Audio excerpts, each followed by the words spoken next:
ಶ್ರೀ ಗುರುಭ್ಯೋ ನಮಃ. ಶ್ರೀ ಸ್ವರ್ಣವಲ್ಲಿ ಮಹಾಸಂಸ್ಥಾನದ ಗುರುದ್ವಯರ ಪಾದಾರವಿಂದಗಳಿಗೆ ವಂದಿಸುತ್ತಾ ಭಗವದ್ಗೀತಾ ಕಲಿಕೆಯ ನನ್ನೆರಡು ಅನುಭವದ ಮಾತನ್ನು ತಮ್ಮ ಜೊತೆ ಮಾತಾಡಲ್ಲೇ ಇಷ್ಟಪಡ್ತಾ ಇದ್ದೆ. ನಾನು ಶ್ರೀಮತಿ ಸೀಮಾ ಗಣಪತಿ ಭಟ್. ನಾನು ಭಗವದ್ಗೀತೆಯ ಅಂತರ್ಜಾಲದ 3ನೇ ವರ್ಗದ ವಿದ್ಯಾರ್ಥಿನಿ. ನನ್ನ ಶಿಕ್ಷಕರು ಶ್ರೀಮತಿ ಸರಸ್ವತಿ ಮಾರಿಗೋಳಿಯವರು. ನಾನು ಭಗವದ್ಗೀತೆ ಕಲಿಯಲು ನನಗೆ ಪ್ರೇರೇಪಣೆಯಾಗಿದ್ದು ಶ್ರೀಮತಿ ಅಶ್ವಿನಿ ನಾಗರಾಜ್ ಭಟ್ ಕಬ್ಬೆ. ಅವಳು ನನ್ನ ಸಂಬಂಧಿ.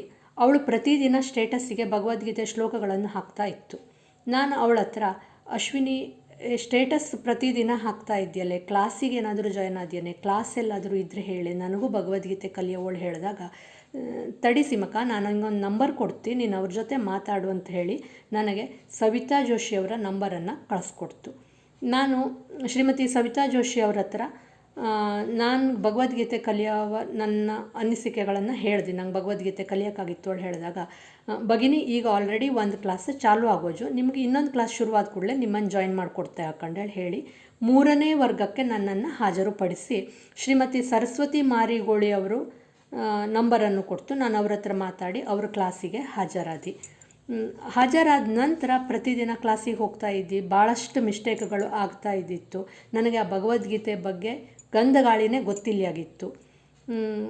ಅದರ ಜೊತೆಗೆ ಸಮಸ್ಯೆ ಏನಂದರೆ, ನನಗೆ ಕಣ್ಣಿನ ಸಮಸ್ಯೆ. ನನಗೆ ಅಕ್ಷರಗಳು ಸ್ಪಷ್ಟವಾಗಿ ಕಾಣಿಸ್ತಾ ಇಲ್ಲ. ಆ ವ್ಯತ್ಯಾಸ ಗೊತ್ತಾಗ್ತಿತ್ತಿಲ್ಲ. ಮತ್ತು ವ್ಯತ್ಯಾಸ ಗೊತ್ತಾಗ್ತಿತ್ತಿಲ್ಲ.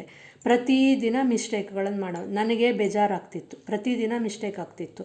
ಆದರೆ ಸರಸ್ವತಿ ಮಾರಿಗೋಳಿಯವರು ಒಂದು ಚೂರು ಬೇಜಾರು ಮಾಡ್ಕೊಳ್ಳೋಗಿದ್ದೇನೆ, ನನ್ನ ಮಿಸ್ಟೇಕ್ಗಳನ್ನು ಹುಡುಕಿ, ಸೀಮಾ ಭಗಿನಿ, ನೀವು ಇಂಥಲ್ಲಿ ತಪ್ಪಿದ್ರಿ, ಸರಿ ಮಾಡ್ಕೊಳ್ಳಿ, ಅಕ್ಷರಗಳನ್ನು ಸರಿ ಮಾಡಿ ನನಗೆ ಹೇಳ್ಕೊಡ್ತಿದ್ರು.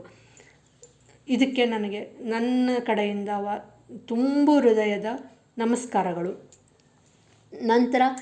ಅದಾದ ನಂತರ ನನಗೆ ನನ್ನ ಮಗ ಫಾರಿನ್ನಲ್ಲಿರ್ತಾನೆ. ನಂಗೆ ಫಾರಿನ್ನಿಗೆ ಅಪಾರ್ಚುನಿಟಿ ಬಂದೊತ್ತು.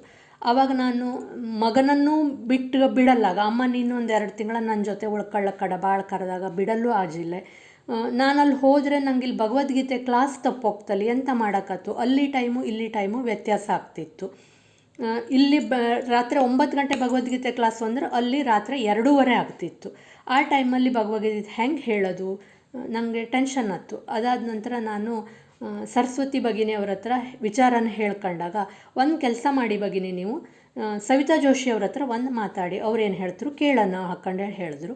ಅವ್ರ ಹತ್ರ ಕೇಳಿದಾಗ, ನಿಮ್ಮ ಶಿಕ್ಷಕರು ಹೆಂಗೆ ಹೇಳ್ತರು ಹಂಗೆ ಮಾಡಿ, ನಿಂಗಳ ಅನುಕೂಲ ನೋಡ್ಕೊಳ್ಳಿ ಹಾಕೊಂಡು ಅಂದರು. ಸರಸ್ವತಿ ಭಗಿನಿಯವರು ನಂಗೆ ಇದಕ್ಕೆ ಅವಕಾಶ ಮಾಡಿಕೊಟ್ರು. ಅವರಿಗೆ ಮತ್ತೊಮ್ಮೆ ನಮಸ್ಕಾರ. ನಾನಂತರ ಅಲ್ಲಿ ಹೋದ ನಂತರ ಆದರೂ ನನಗೆ ಪ್ರತಿದಿನ ಶ್ಲೋಕಗಳನ್ನು ಕಳಿಸೋರು.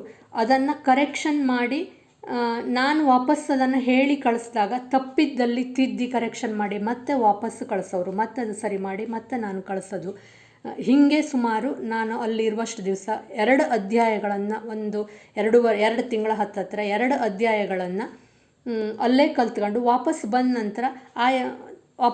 ನಂತರ ಮತ್ತೆ ಕ್ಲಾಸಿಗೆ ಜಾಯ್ನ್ ಆದಿ ಈಗ ಮತ್ತೆ 18 ಅಧ್ಯಾಯಗಳನ್ನು ಮುಗಿಸಿ 18 ಅಧ್ಯಾಯಗಳನ್ನು ಮುಗಿಸಿದ್ದೆ. ನನ್ನಲ್ಲಿ ಭಾಳಷ್ಟು ಮಿಸ್ಟೇಕ್ಗಳು ಆಗಿಕ್ಕು. ನಾನು ರಜೆಗಳನ್ನು, ನನ್ನ ವೈಯಕ್ತಿಕ ತೊಂದರೆಗಳಿಂದಾಗಲಿ ಎಂಥದೇ ಆಗಲಿ, ನಾನು ರಜೆಗಳನ್ನು ಮಾಡಿಕ್ಕು. ನನ್ನಿಂದ ಭಾಳಷ್ಟು ತಪ್ಪುಗಳು ನಡೆದಿಕ್ಕು. ಎಲ್ಲದಕ್ಕೂ ನನಗೆ ಕ್ಷಮೆ ಇರಲಿ. ಇಷ್ಟು ಹೇಳಿ ನನ್ನ ಅನಿಸಿಕೆಗಳನ್ನು ಹಂಚ್ಕೊಂಬಲೆ ಅವಕಾಶ ಮಾಡಿಕೊಟ್ಟಿದ್ದಕ್ಕೆ ತಮಗೆಲ್ಲರಿಗೂ ಧನ್ಯವಾದಗಳು.